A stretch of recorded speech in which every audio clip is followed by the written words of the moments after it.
First of all, thank you, Bobby. The word bodybuilder normally has certain connotations along with it, such as strength, power, muscle, masculine, and particularly immense physical strength. But I don't believe that strength is measured by how much muscle you have or the amount of weight you can lift. I measure strength by how resilient you are through times of adversity.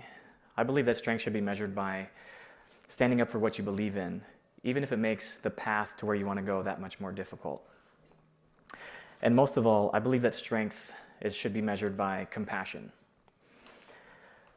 Most people seem to confuse compassion for weakness, but I believe that compassion is the ultimate measure of a person's strength. My name is Nimai Delgado. I'm the first vegan male professional bodybuilder to compete in the IFBB, which is the world's most prestigious bodybuilding league. And last year I had the privilege of gracing the cover of Muscle and Fitness to become the first ever vegan to promote an alternative lifestyle that not only promotes health and longevity, but also promotes compassion. And I've never had a piece of meat in my entire life. Now, some of you may be wondering, how can a person like myself, a professional bodybuilder, grow up and never have a single piece of meat in my life? Well, to understand that, you have to understand a little bit more about me and how I was raised. So it all starts back with my parents, way down in South America in Argentina. Whenever my parents were both in their early 20s, they converted from Catholicism to a new lifestyle of Hinduism. Now, they actually renounced all material possessions and decided to live a faith-based life and devoted themselves completely to God. And by doing this, they followed their spiritual master, their guru, from temple to temple, from Buenos Aires, Argentina, to Florianopolis, Brazil, to Miami, to New Orleans, and eventually making a home and settling in South Mississippi, where I was born. Now, as you can imagine, growing up in a Hare Krishna farm in South Mississippi was quite unique. You know, we had a cow sanctuary where we accepted rescue cows from other farms that provided milk for the community. We also had a self-sustaining garden which provided vegetables and fruit for the community. There was also a temple where the surrounding members of the community would practice bhakti yoga, which is essentially devotional yoga. And I would frequent these temples, and I would, as you can see, dress in traditional Hindu garments. We would wear tilak, we would wear neck beads. And growing up this way was really quite unique because I had quite a strong connection with animals in particularly. And I learned certain concepts growing up this lifestyle that I still follow today. And one of those concepts in Hinduism is something called ahimsa. Now, ahimsa is an ancient Sanskrit word that roughly translates into meaning nonviolence.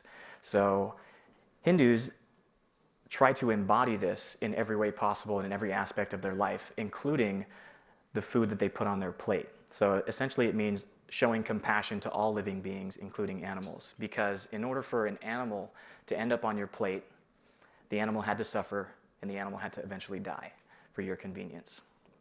So you can imagine I grew up in this bubble and then had to assimilate outside of this bubble and go to public school. Now, my parents were very free thinkers. They didn't really care much about the outside world. And they sent me to my first day of kindergarten, head to toe dressed in traditional Hindu garments, wearing neck beads, wearing tilak on my forehead like I showed you in the picture earlier. And I quickly realized how different I was from everybody else. And not only did I quickly realize, the kids in my class quickly realized as well, and they let me know.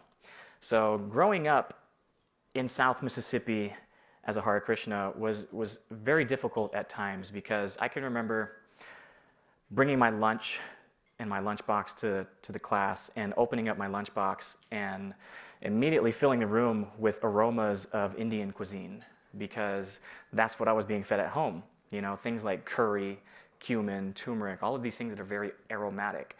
And kids would immediately look at me and they would look at the food that I was eating and they would begin to ask questions like, what is that? Why are you eating that food? And as a young child, it's very difficult to explain a concept like ahimsa to somebody that's unfamiliar with it. So what happened was is that I constantly had to defend myself and explain my belief system growing up to kids that didn't necessarily understand. So much to the point where I got almost self-conscious about who I was as a person and ended up becoming somewhat ashamed of my background and how I was raised because I was so different than everybody else. So when I would attend parties and birthday parties and different events at school, and the parents of the kids would ask me, why aren't I eating the hamburgers or why am I not eating the pizza? I would simply just respond by saying I don't like it, because that was easier for me to say than I don't eat it because I don't believe in harming other living beings. So essentially I just became I suppressed who I was as a person, and this mentality followed me all the way up until college, where I went on to study to get my mechanical engineering degree in Louisiana.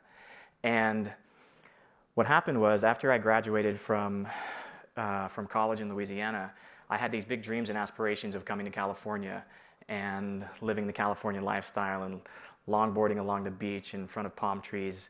But what happened was I ended up moving to a place called Bakersfield, which I don't know if many of you are familiar with Bakersfield. It's not too far from here. It's only about 2.5 hours north. And Bakersfield is very similar to Louisiana and Mississippi in the sense that it is a predominantly agriculturally based town with loads of cattle farms, dairy farms. They also grow lots of crops in Bakersfield. And I, in particularly, went to work for an oil company because oil is also heavily prevalent in Bakersfield. So my job as a mechanical engineer working for this oil company was to essentially ensure that the pipelines, the tanks, and the vessels maintain their mechanical integrity, because whatever happens when you extract these oils and liquids from the ground, they're highly corrosive to metal in particular. So it was my job to assess these assets and make sure that they maintain their mechanical integrity. Now, while it was a very intellectually stimulating job and a very important job, because I was not only keeping the environment safe, I was keeping the coworkers of mine safe as well. It did not fulfill me in any sort of way, because I was deeply uninterested in what I was doing and going to work every day, working for a corporate job, and this actually made me quite depressed because I had achieved everything that I had ever wanted. You know, I had made it. I had graduated as an engineer. I had fulfilled my parents' dreams of giving me a better opportunity to provide for myself and my family financially. And this made me very sad inside. And what happened afterwards is that I found an escape through fitness. So in Bakersfield, there isn't much to do. You either become very involved with partying and drinking, or you find other more productive outlets. And I chose to spend my time more productively working on myself and becoming the healthiest version of myself. Because what I had found, even looking at things as an engineer, is that everything can be broken down into systems and processes. And your body, in particular, is a very highly adaptive machine. So if you can understand the processes and how your body works, you can optimize it the same way you can optimize what type of fuel you can put in a car to make it operate better, to prevent maintenance from in the future. Now, in that discovery, what I started looking into was the type of foods that I was consuming. And by this time, I was very heavily focused in the gym. I was spending a lot of energy, and I was seeing some results. And as a vegetarian bodybuilder, I tended to follow a more traditional bro science approach to building muscle, meaning that approximately 40% of my calories were coming from protein. Now, as a vegetarian, I tended to really heavily rely on things like whey protein, cottage cheese, and certain types of dairy products in order to meet my protein requirements. Now, along the same time, a video that my mom happened to share on Facebook surfaced in my newsfeed, and I looked into it, and it was showing what was going on in the dairy industry and at these dairy farms. Now, I had always grown up believing that it wasn't a real issue drinking milk and consuming dairy products, because in my mind, I justified it by the cows weren't dying to provide milk, so there isn't really anything wrong with it, right? But what this video exposed to me is the processes and the systems that these companies use to extract product, milk from their product. And I looked at it with a different set of eyes than I normally had before, because working in the corporate world taught me how to look for efficiencies and make the profit margins for the company that I worked with higher. So in this video, they showed exactly what goes on behind dairy industries. And yes, of course, there are many, I would say, unethical practices that go on in these industries. But what really caught my attention is the mechanical processes that goes on to extracting the milk from these cows. And I immediately related to it because it looked very similar to a processing plant that I had worked in before. So looking at this image with a set of engineering lenses, I understood that there was a guy that was exactly like me, that was working for this company, trying hard and thinking really hard how to maximize efficiency from their systems and processes at the expense of these living beings, and having no regard for whether or not they're suffering, whether or not they're comfortable. So at that moment, I made the conscious decision that I wasn't going to contribute my dollar to supporting these companies, because by me supporting these companies, essentially I was paying this guy's salary to work harder and smarter and create more suffering.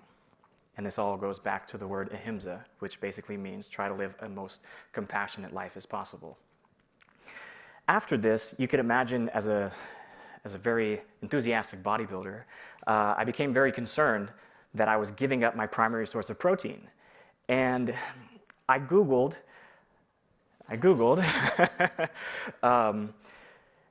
what are some of the concerns or maybe health risks of giving up dairy in particular, because I've always heard that dairy was a primary source of calcium.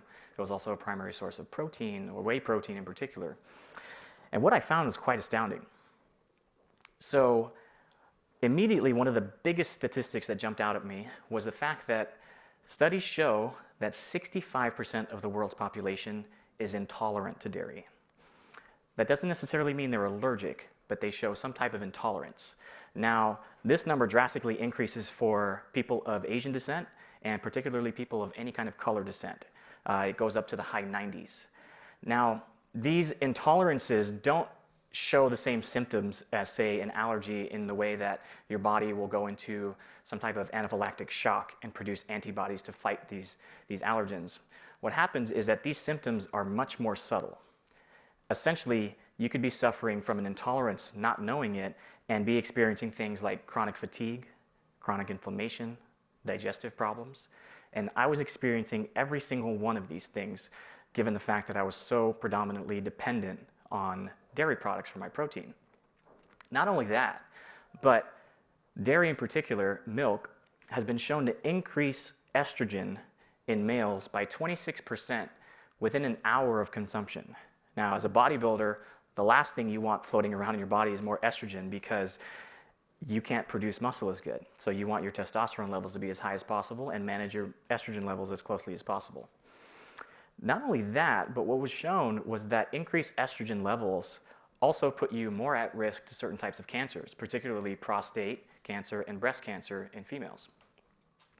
And this number was quite alarming to me, because 8 out of 10 men who reach the age of 80 develop some type of prostate cancer cells. Doesn't mean they're diagnosed with cancer, but they are at a much higher risk of developing cancer at the old age. Now, I mentioned earlier about inflammation and how dairy can cause inflammation. Well, it turns out there's a sugar molecule that's called NEU5GC. And basically, this molecule is exclusively found in dairy and in meat products. So by consuming this molecule, what happens is that your body recognizes this as a threat. So your body will start to produce antibodies, and these antibodies will cause your body to become in a chronic state of inflammation. And what happens when your body is chronically inflamed is that the amount of blood flow that your body is producing becomes greatly restricted. And of course, if you are trying to get pumped in the gym and produce as much blood flow in your veins to shuttle all the nutrients and oxygen to your muscles to provide you power to push you through those workouts, this is the last thing that you would want. So I was very intrigued, and by this point, I was already completely convinced that I had made the right decision. And what I found was that what would happen if I replaced those dairy calories that I was normally getting with more plants? And the results were quite astounding. Basically, what happens is plant-based diets have been shown to decrease the risk of prostate cancer by up to 35%.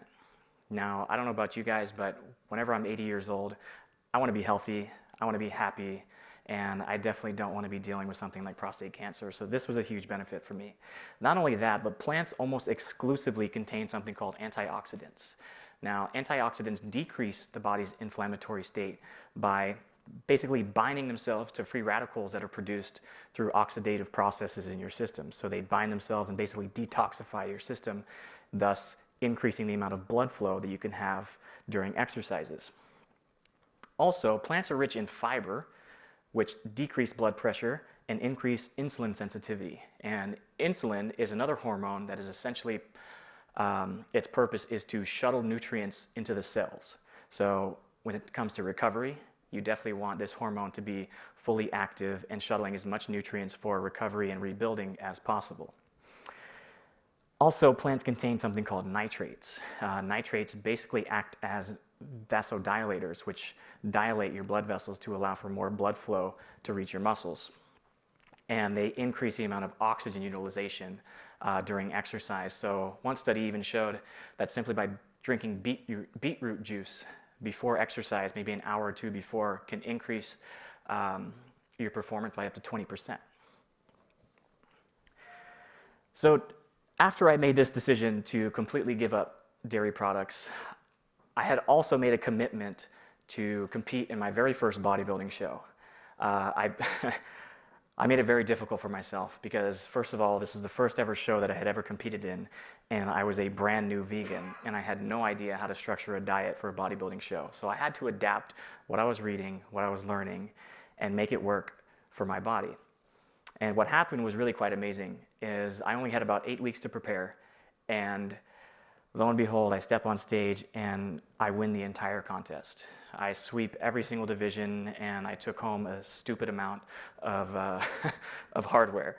Now, what's interesting about winning a bodybuilding show is that immediately after you step off stage, people want to know what you did to get into that shape. So the question that I had been avoiding my entire life, the question of what do I eat, now became the most frequently asked question to me. And I was put in a position where I had to talk about what I ate and how I was able to achieve these results without following any type of traditional bodybuilding diet that contained eggs, whey protein, chicken, beef, or steak. And people became immediately really intrigued in what I was saying. So I thought to myself, why don't I share this journey online? And that's when I made the decision to start trying to educate people about an alternative approach to reaching these kind of results. But not only that, an alternative approach that also promoted health and longevity from the inside out. And not long after, I did another show, and I ended up winning the entire thing again. And then shortly after that, I earned my professional status. And kind of my bodybuilding career and my fitness career were paralleling in the same way, but my passion for bodybuilding was greatly exceeding my passion for engineering. And more opportunities began to present themselves, like this one in the form of public speaking. And I can remember I gave this speech in London, and after giving the speech, a gentleman came up to me, and he was in tears, and he embraced me, and he goes, "Thank you so much." And I go, "For what?" And he goes, "You saved my mom's life." And I was really blown away by that, and I go, "How?" And he goes, "I found veganism in the plant-based lifestyle through you, and you made me believe that it was possible to be healthy. And through that process, I helped my mom transition to a vegan diet, and she was suffering from type 2 diabetes, so much so that she was unable to get out of bed. And after adopting a plant-based diet, she was able to almost reverse and manage her type 2 diabetes symptoms completely, and he fully believes that that helped save her life." So whenever I came back to work on Monday, I knew I had a decision to make, and I knew that I wasn't spending my energy properly. And I knew that by sharing this information, it could not only help people, but it could also help somebody save their life. So I walked into my boss's office and I put in my 2 weeks resignation at that moment. And it was really quite a very fulfilling moment in my life, but also a very comical one because he asked me, he said, "Nimai, what are you going to do?" And I tried to explain to him what I was doing, and he goes, "So you're quitting engineering to become a vegan?" and I'll never forget it, but I believe that there is so much importance in sharing this message, and particularly to the bodybuilding and fitness community, because bodybuilders in general consume 2 to 3 times more protein than what they actually need. So this means that bodybuilders are at a much higher risk of developing these diseases later on in life. So just to give you an idea of how much protein an average bodybuilder consumes. Normally, if you go to any kind of bodybuilding website or read any kind of fitness magazine, they recommend to eat at least 1 to 2 grams of protein per pound of body weight. So let's give a hypothetical example of this guy named Bob. So Bob the bodybuilder, like me, weighs about 180 pounds. That would mean, by following that type of logic, you would have to get at least 180 to 360 grams of protein in order to build and sustain muscle. So I started thinking, what kind of impact does this have on the world? And how many animals need to die in order to provide Bob this amount of protein? So I reverse calculated this figure, and let's just say, for simplicity's sake, that Bob only consumed chicken as his primary source of protein. So he wanted to get 180 grams of protein from chicken. Now, 1 ounce of chicken has about 6 grams of protein. So that means he would need, at least on the low end, to get at least 30 ounces of chicken per day. Well, I looked up how much usable meat is in a full-grown chicken, and normally full-grown chickens weigh about 4 pounds. After you remove the feathers and everything else that you don't eat, you're left with about 2 pounds of meat. So that means that Bob here requires 1 chicken per day in order to build his muscles. If you think about that for a second, what does that many chickens look like? You know, if you would imagine 365 chickens in this room, how loud would it be? What would it sound like? What would it smell like? There's so much life with 365 living beings, and that's on the low end of the spectrum. Think about it. If he goes with the high end of the spectrum, that's almost 1,000 animals per year. Not only that, when I looked into the deeper information in regards to how much energy and resources it takes to feed these chickens to get to that state, it takes roughly 6 times the amount of grains and plant protein in order to produce 1 gram of animal protein. You don't have to be an engineer to realize that's really inefficient, right? Next, approximately 83% of agricultural land is used for livestock. And of that 83%, it only provides about 18% of the world's calories. Again, very inefficient. And just to give you an idea of how much resources it takes to raise these animals and raise the crops that feed these animals, 1 hamburger, in order for it to reach your plate, has about 660 gallons of embedded water to get there.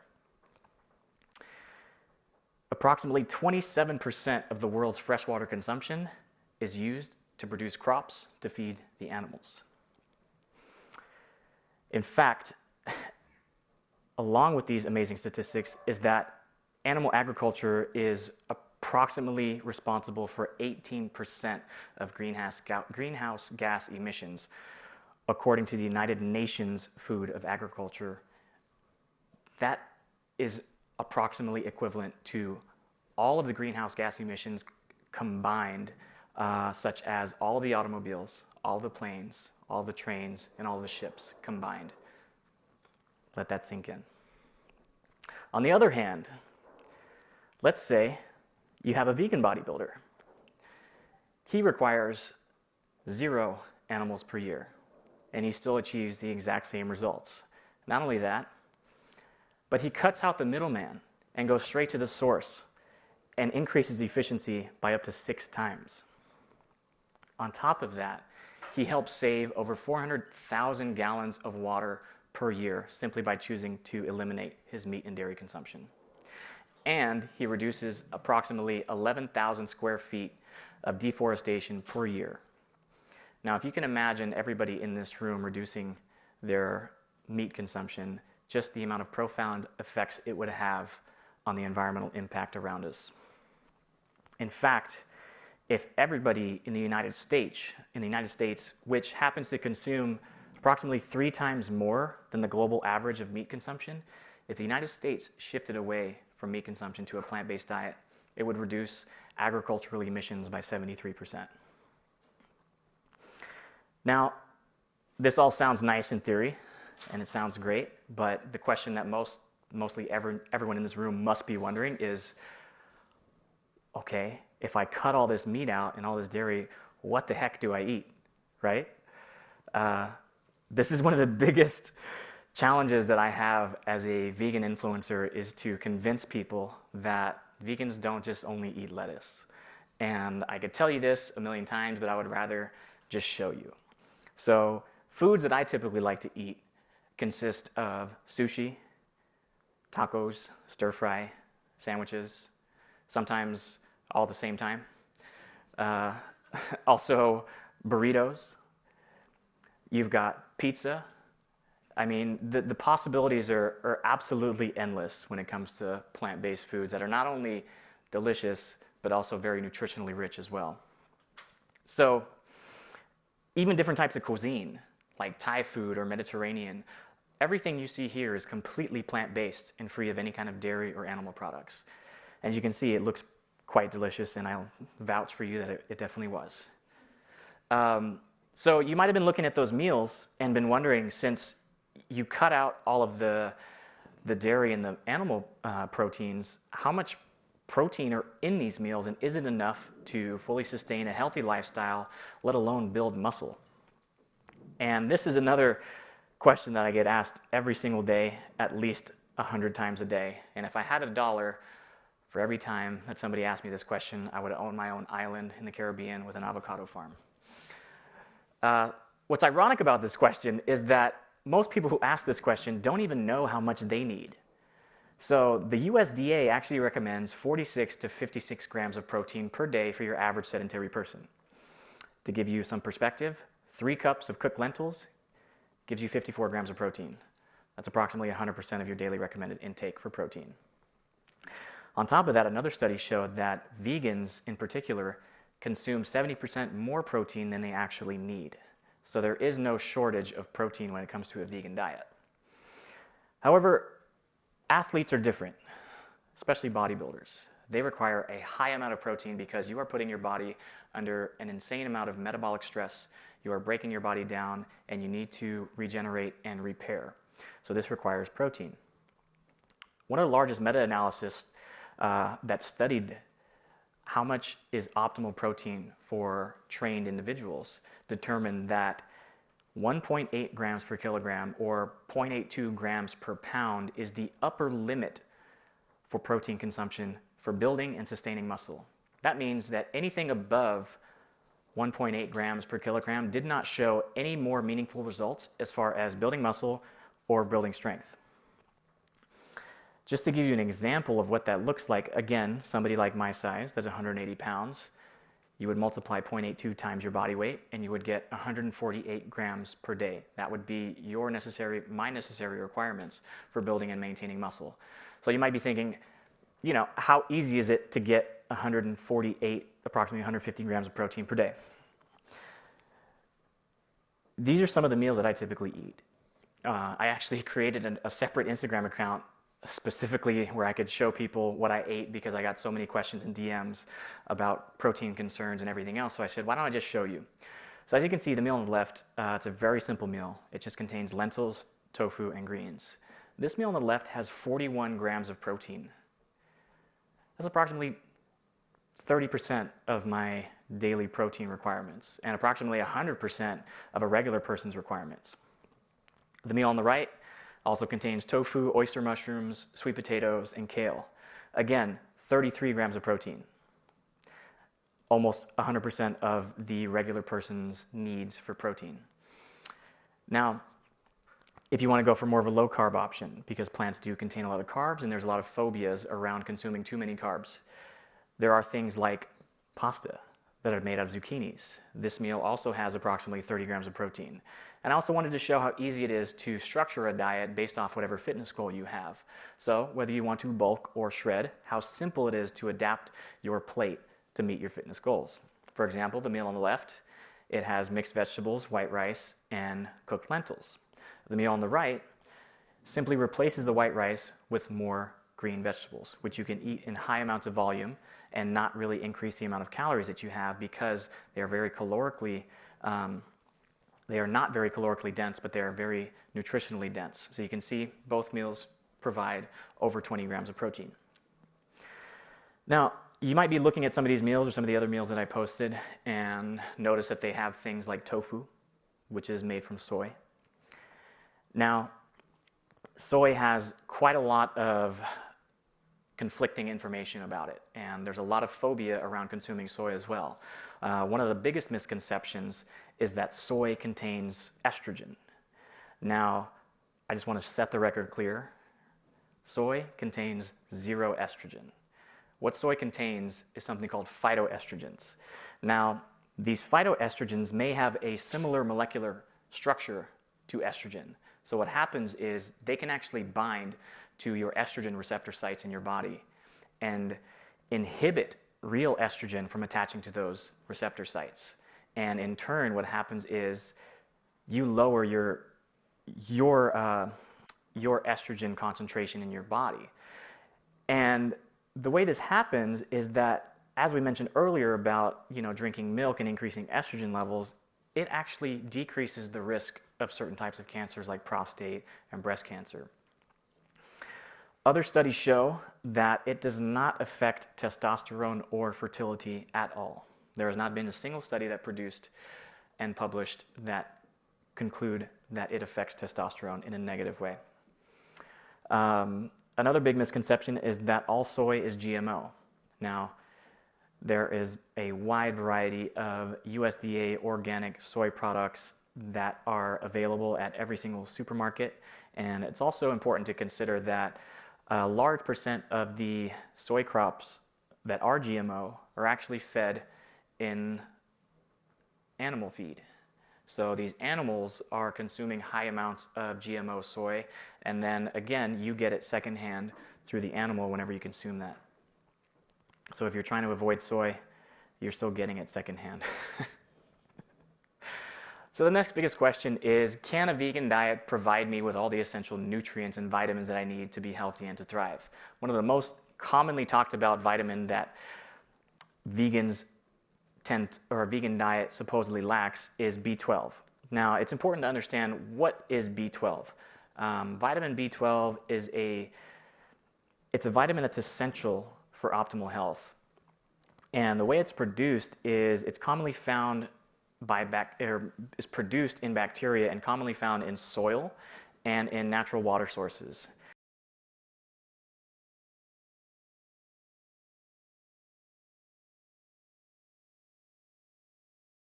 Vitamin B12 in your system can produce symptoms like fatigue, digestive issues, nerve issues, and even vision loss. So it's really an important vitamin. But this isn't a vegan problem. It's actually a general population problem because approximately 40% of the general population is low in B12. And there's a reason for this, is that we as humans used to get B12 through eating trace amounts of soil that was on dirty or unwashed vegetables. And we would consume that and that would be enough B12, or we would drink from natural water sources. But over time, through sanitary and agricultural farming techniques, the pesticides and everything that is used, they inhibit any kind of bacteria from forming or producing these B12 for these bacteria.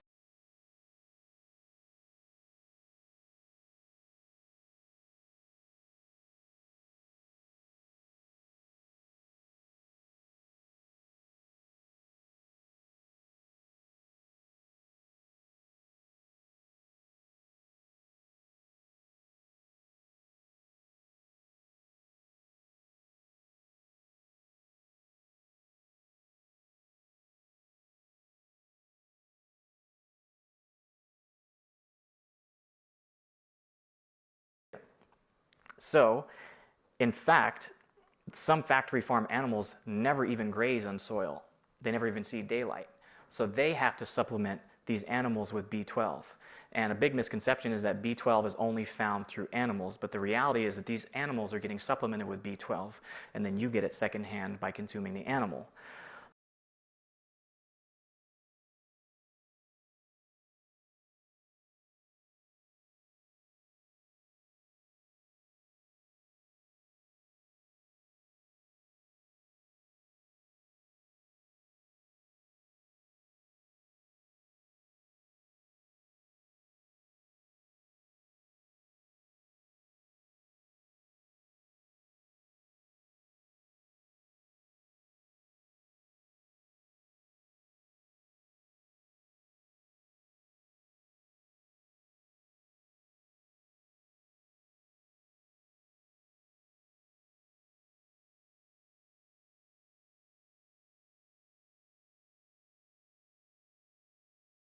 So a much more efficient way to get your B12 is to simply supplement it yourself. And although this may not seem like a natural thing to supplement a pill, well, it's important to realize that we don't live in such natural conditions anymore. And we've kind of created this problem, and it's important that we have to address it because everybody should take a look at what their B12s are, what their B12 levels are, and decide whether or not to supplement. The next thing to consider is omega-3 fatty acids. Now, fatty acids are optimal for brain health, for managing blood triglycerides, and also reducing inflammation. The most well-known source of omega-3 fatty acids come from fish. So you've heard, fish are healthy for you, take your fish oil supplements. And the problem with that is that fish and factory farming conditions, even for fish farms, they have high levels of heavy metals because the world's ocean supply and water supply is so heavily contaminated with these heavy metals. And what happens is these fish eat other fish, and these heavy metals kind of concentrate, and they become more bioaccumulated and stored in the fat cells of fish. And they store other things too, like PCBs and other heavy metals. And what happens is these heavy metals, such as mercury, they can attack your system in many different ways, particularly your thyroid, which can have a great effect on how efficiently your metabolism operates.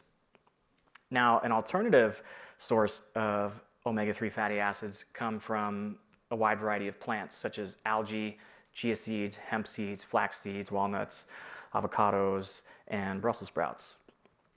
The difference is that the form of omega-3s found in these sources are what you call ALA. So there's 3 different active types of omega-3 fatty acids. And our body has to convert ALA omega-3 fatty acids into a more active component such as DHA and EPA, which are both very critical for optimal health.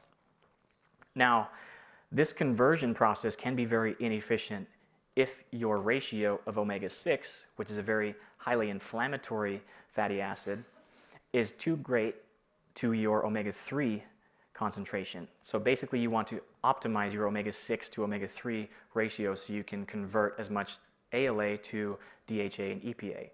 Now, foods that contain omega-6 are things that are highly processed, things that contain canola oil, palm oil. All of these things have really high amounts of omega-6, which not only affect your ability to convert ALA to DHA, but also produce a highly inflammatory state in your body, which can again reduce blood flow. The next thing to consider is vitamin D. Now, vitamin D is essential for calcium absorption and immune system support. Now, sunlight is needed for the body's ability to produce vitamin D. The problem is that not everybody goes out into the sunlight, or there may not be enough sunlight available depending on which part of the world you live in to get enough sunlight to produce vitamin D. And again, this is not a vegan issue. This is a worldwide issue, and studies show that a large population of the world is low or deficient in vitamin D. So again, it is just best to supplement. And what's ironic is that there's so many concerns about a vegan diet not being able to provide all the essential vitamins, minerals, and macronutrients. But according to the latest US dietary guidelines, there are 7 critical nutrients that most Americans aren't getting, such as calcium, potassium, fiber, magnesium, vitamin A, C, and E. And what's interesting is that these vitamins and minerals are found in abundance in a plant-based diet. Now, you might be thinking to yourself, okay, I'm convinced, I want to give this thing a try. How do I start? So these are a few tips that I suggest to how to successfully transition into a plant-based lifestyle. Now, I've had many conversations and many interactions with people about how to make the most efficient transition into a plant-based diet that is sustainable, meaning it lasts you a lifetime. It's not a diet, it's a lifestyle change. Because what happens is when most people try to go vegan and give up all these other products, they become overwhelmed and they go back to what they were originally doing. So what I suggest is to slowly phase out animal products at your own pace. You can swap out dairy products for plant-based alternatives. There are a million different plant-based alternatives such as milk, butter, cheeses, you name it, they have it. The next thing would be to swap out one for one, like for like meat products with plant-based alternatives. You can still eat the exact same way that you eat now, just replace real meat with a plant-based version of it. The next thing would be to just try to replace one meal with a vegan meal per day. And as you become more accustomed to the variety of different foods that you can eat, maybe try one vegan day per week, and then eventually one vegan week per month, and then one vegan month per year, and then eventually a fully transitioned plant-based lifestyle. There are also tons of resources out there available to you if you have any concern about anything regarding a vegan lifestyle or nutrition. Things such as veganfitness.com, which is a website that I started along with my business partners just so we can help educate athletes in particular about their concerns and showing them that it's possible to reach their athletic goals and not sacrifice any performance at all. There are also things like nutritionfacts.org, which is run by somebody named Dr. Michael Greger, who takes a look at almost every single medical journal and every single medical study that is published in regards to nutrition. There's also another organization called Switch for Good, which is an athlete-founded coalition of people who are educating people about the dairy industry and some of the benefits of giving that up. And there's also something called the Physicians Committee for Responsible Medicine, which is a coalition of medical professionals that are trying to bring awareness to the benefits of a plant-based lifestyle. Now, before I end this presentation, I would like to leave it with a question. By a show of hands, how many people have lost a loved one due to a premature death that was somewhat lifestyle related? Almost everyone. Now, if you had the opportunity to go back in time and share with them some information that could potentially save their life or add additional happy, healthy years to their life, would you share that information with them? Of course you would. So that brings me to my next question. Why wouldn't you implement this information for yourself? That way you can live a longer, healthier, happier life and spend it with your loved ones. Because in reality, we have two homes. We have our body and we have our planet, and it's imperative that we take care of both of them. My name is Nimai Delgado. Thank you very much.